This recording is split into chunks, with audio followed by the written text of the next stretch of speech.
Hey everyone, welcome back. In this tutorial, we'll add a 2D background to a Godot game scene and give it an RPG style look. I already have a simple game scene ready with just a 2D character.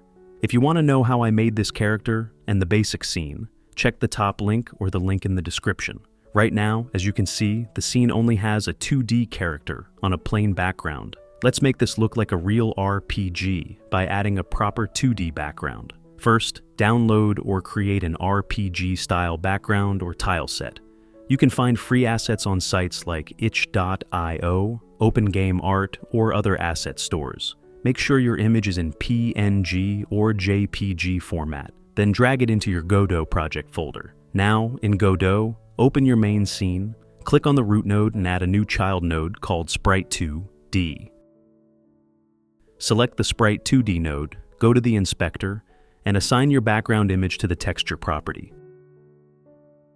Resize or scale the Sprite2D so it fits the screen properly. If your character is hidden behind the background, don't worry. Select the background Sprite2D and set its Z index to a lower value, like -1, or set your character's Z index to a higher value so it appears in front. Make sure your camera and character scale match the background. You may need to adjust zoom or scale or background size so everything looks natural. For a real RPG style, we usually use a TileMap. Let insert TileMap image. This is how TileMap image look like. Add a TileMap layer node instead of a big single image. Create a new tile set and load your tile set image.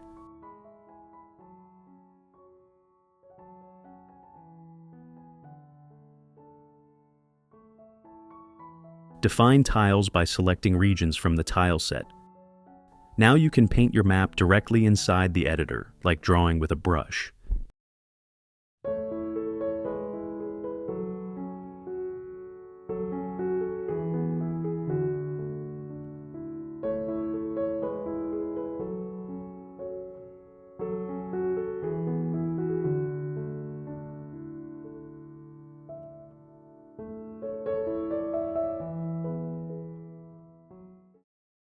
Now we have a 2D background with an RPG-style environment and our character moving on top of it. This already makes the game feel more alive and professional. That's it for this tutorial. If you found this helpful, like the video, subscribe for more Godot tutorials, and comment what you want to learn next. Don't forget to check the top link or description to see how I made the character scene.